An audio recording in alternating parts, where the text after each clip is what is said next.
አሁን ያለንበት ወቅት በተለይ በትምህርት መስክ ወደ አዲስ ምዕራፍ ሽግግር የሚደረግበት ነው። የአመታት ልፋት ፍሬው የሚታይበትና ለላቀ ኃላፊነትም መሰረት የሚጣልበት ጭምርም ነው። ይህንን ያነሳንበት ምክንያት በነገው ዕለት የወራቤ ዩኒቨርሲቲ በተለያዩ የትምህርት መስኮች ያስተማራቸውን ተማሪዎች ያስመርቃል። ይህንን በተመለከተ እዛው ወራቤ የሚገኘው ባልደረባችን ወንድሙ አዱኛ የዋዜማው ድባብ ምን ይመስላል፣ ነገስ ምን የሚጠበቅ ነገር አለው የሚለውን ሊያስቃኘን በቀጥታ መስመራችን ላይ ይገኛል። ወንድሙ እንደምን አመሸ? አሁን እየተከናወኑ ያሉና የነገም የሚጠበቁ ሁነቶችን አድርሰን።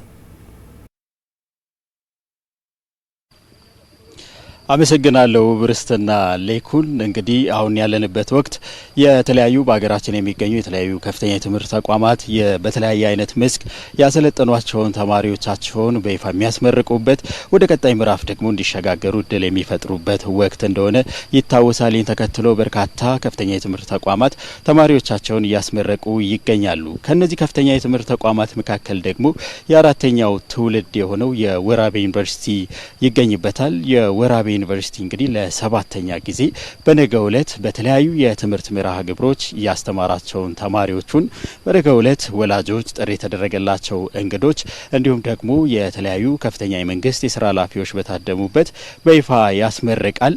የዋዜማው ድባብ ምን መልክ አለው እንዲሁም ደግሞ ነገ ምን ይጠበቃል ደግሞ የሚሉትን ሀሳቦች ጥቂት ልንጋራ አጠገቤ እንግዳ ጋብዣለሁ። እንግዳዬ የወራቤ ዩኒቨርሲቲ ፕሬዝዳንት ናቸው።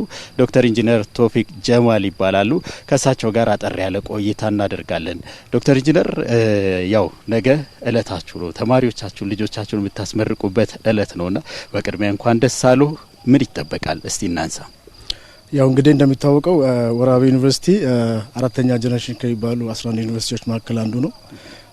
ስራ ከጀመረበት ጊዜ አንስቶ በአዋጅ በተሰጠው ተልእኮ መሰረት የመማር ማስተማር የማህበረሰብ አቀፍ አገልግሎትና የምርምር ስራዎችን ስንሰራ ቆይተናል።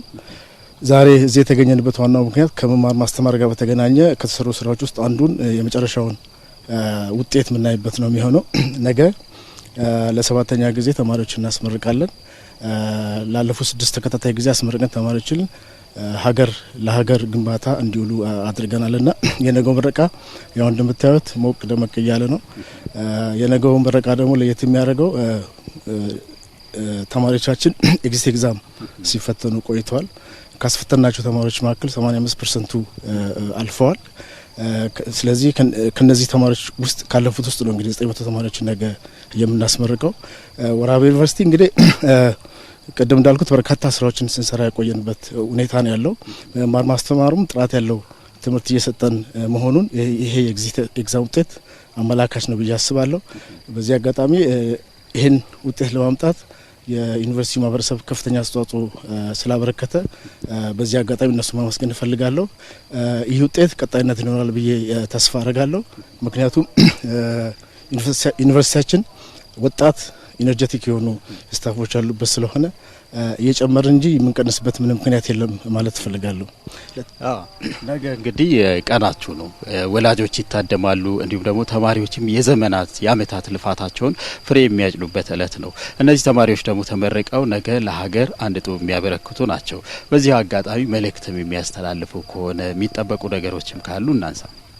ያው በዚህ አጋጣሚ መናገር ፈልገው ብዙ ለፍተው ብዙ ደክመው ልጆቻቸውን ለዚህ ላበቁ ቤተሰቦች እነሱን እንኳን ደስ ያላችሁ ማለት እፈልጋለሁ። ተማሪዎችም ብዙ ውጣውረዶችን አልፈው ነው እዚህ ደረጃ ላይ ደረሱት። እዚህ ደረጃ መድረስ በቀላል አይደለምና እነሱም ለዚህ ስለደረሱ እንኳን ደስ ያላችሁ እንኳን አደረሳችሁ ማለት እፈልጋለሁ። ሌላው መምህራን፣ የአስተዳደር ሰራተኞች በቀጥታም በተዘዋዋሪ መንገድ ለዚህ ውጤት ለዚህ ድል እነሱም ስላሉበት የዩኒቨርሲቲ ማህበረሰብ እንኳን ደስ ያላችሁ ኮንግራቹሌሽን ማለት ፈልጋለሁ። እንግዲህ አጠር ያለ ማብራሪያ ነው እየሰጡ። በነገው ዕለት ደግሞ ተጠባቂው ሁነት ይከናወናል። ፋና ሚዲያ ኮርፖሬሽንም ደግሞ ያሉትን ጉዳዮች እየተከታተለ ለተመልካች አድማጮች የሚያደርስ ይሆናል። ዶክተር ለጊዜዎት ከልብ አመሰግናለሁ።